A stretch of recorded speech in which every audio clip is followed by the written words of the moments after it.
What's going on, y'all? This Peter. We back with another book review. Today we reviewing Cry Like a Man. This book was recommended to me by one of my homies. He said he was going through something at the time when he read this book, and it really helped him out. Me and him had a real long conversation about stuff we both was going through. I told him he should read You by Eric Thomas, and he recommended this book, Cry Like a Man. We're going to review it, go over my notes as usual, and it's Peter, another book review. Let's get it. All right, the book, Cry Like a Man, it started off kind of crazy, man. He talked about how his granddad was hung and how that was just not too long ago, man. And it's just wild just listening to, like, how racism really, the slavery and the hanging people, all that wasn't that far away, and it just be expected to just get swept under the rug. It's kind of bizarre, man. It's crazy, man. I believe he's from Philly. The timing of this book was kind of interesting, him talking about God the way he was. He talked about how he wanted the love from his dad more than anything, and how that was such a struggle for him because it was such an impactful thing that he just kind of felt like he missed out on. And us as men, I think sometimes we just take for granted how much impact we have on the younger guys. And I remember me being younger, and they used to always tell me to be a man and do all this kind of stuff. But the people that was telling me that, none of them had any idea how to be an actual man. Like, we are growing into men now, and I'm watching them develop into the men that they always wanted to be at our age now, which is hilarious. But at the time, they couldn't even tell me that. So let's try to work on ourselves to be the men that we want our kids to be, instead of just saying it without having the ability to show them how to be a man. You feel me? Another thing in the book that I thought was funny, man. He was talking about how he was all hyped for this football game. He was ready to go. He was going to show him he was the man, and he was going to do all this. And he was all hyped and got all fresh for the game and doing his best outfit and all that for the game, and thought he was looking good. He tried to get the biggest shoulder pads. And the time came for him to make a play, and he dropped the ball. And he was so hurt and devastated that he didn't win and he didn't execute on his part. And the first thing his dad said to him was like, "I heard you dropped the game-winning pass." And I did that to my nephew one time, as I apologized. He had a game where he dropped the touchdown pass, and I went right to him and was like, "Damn, so how you do that?" And he walked away from me. And the next time it happened, he was happy his dad wasn't there, so he didn't have to hear the same thing. He didn't have to know about that he did it again.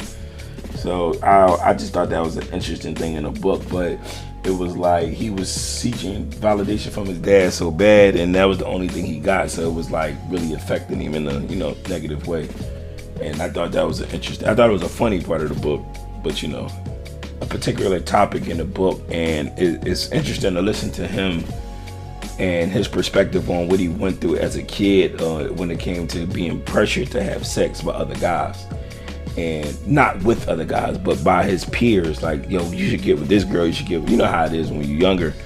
And I was always the guy pressing guys to have sex with other people. Like, yo, you need to get with her, she like you, you can do it, whatever the case may be. You scared. Like, I wasn't ever a bully, but I was always into girls and always getting girls, and that was always like my focus a lot of times, more than anything, good or bad. And hearing him from the perspective that he was given, it was like, wow, I never thought about it from that perspective. And I wish I could go back and apologize to some guys, because I was the main one trying to pursue and push people to pursue girls, especially at a younger age. Like, yo, we got to go out, we got to go to the parties, we got to get the girls. And being around somebody, if I was around somebody that was uncomfortable the way he was when these guys was pressuring to do it, I apologize to anybody that that I went to school with or whatever the case may be. And he also talked about how they used to make fun of him for not having sex. Like, oh, you still a virgin, you still a virgin, you still a virgin. And he kind of was wanting that idea, that pressure to just go away so he didn't have to deal with it in any way, shape, or form. And it's like, yeah, I could get that, because it's always like, man, you ain't got no girls growing up. You ain't doing this, you ain't doing that. As a man, I don't know, I'm sure it's different for women, but you always had that pressure on you to get a girl and to be with girls and all that kind of stuff. And that always made you like thorough, or people would mess with you. Like, I got so many people that I'm cool with when I was younger, just off the fact that I was with girls, around girls, and all that kind of stuff. And I got a phone call not too long ago about some old stuff. We're not gonna glorify no nonsense, but it's just funny, man, to hear his perspective on it. And I know I've spent a lot of time on this, but I just thought it was funny hearing his perspective on this particular topic when I was the one doing the forcing. And, I apologize. I was ignorant and young at the time. All right, one of the things that he talked about in the book was his relationship with his daughter and how he tried to Jesus his way or Yah his way, because he called Yahshua. He said Yah, referencing Jesus a lot in the book. But he was saying how he tried to Jesus his way or Yah his way until raising his daughter, like holding her to the Bible to like extreme standards, because he thought that was the best way to go about it.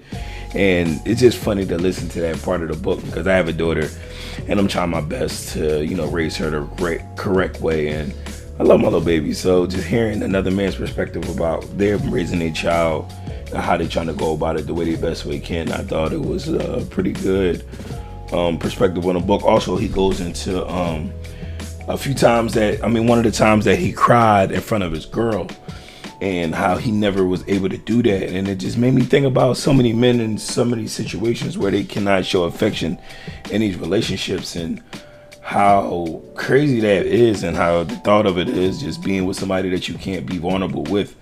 And I've been in them places, and I understand that sometimes people try to use things against you and use your own emotions and your own truths against you, and you just can't be that way. And with my current girl now, it's like honestly, I couldn't be with somebody that I couldn't be vulnerable with.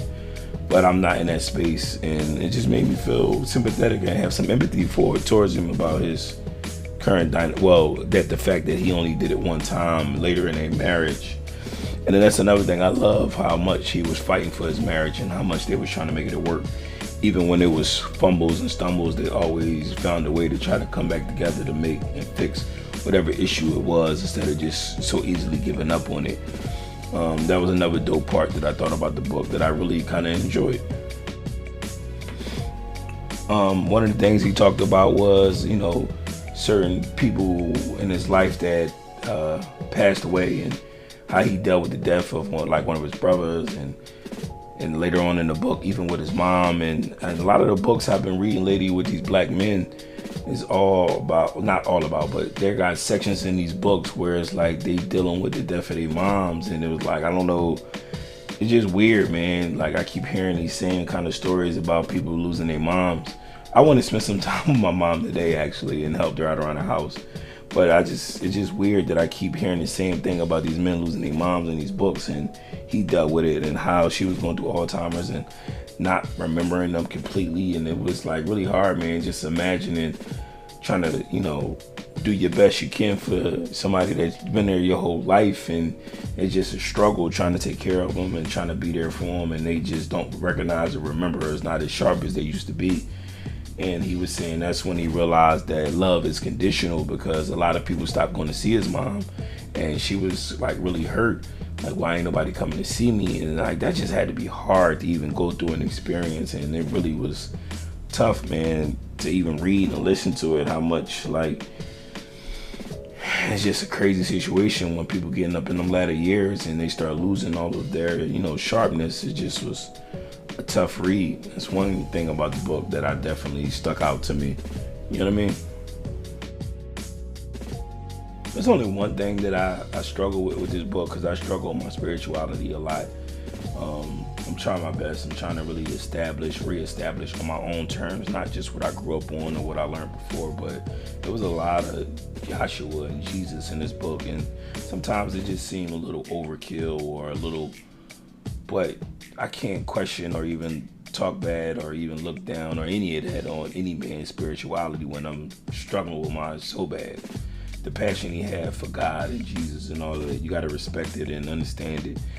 Sometimes it just seemed like a little bit much. But other than that, man, that was a good book, a good read. It definitely is about being vulnerable and getting to a place where you feel safe and comfortable, and knowing that's not a weakness, knowing that you can be vulnerable, you can still strengthen that, being able to let go of these moments and let go of these past situations and really stand on your own too strong and be there for your family and your community, and really showing them, like, you can be vulnerable, you can have a shoulder to cry on, you can reach out for help, and everything will be okay.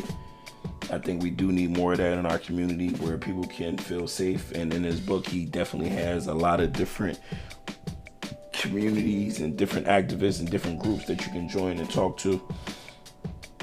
So make sure you listen to the epilogue. It tells you everything in there. And the book is Cry by Man. Make sure y'all check it out. And if you do read it, let me know what y'all think. It's Pito with another book review, and I'm out. Appreciate you.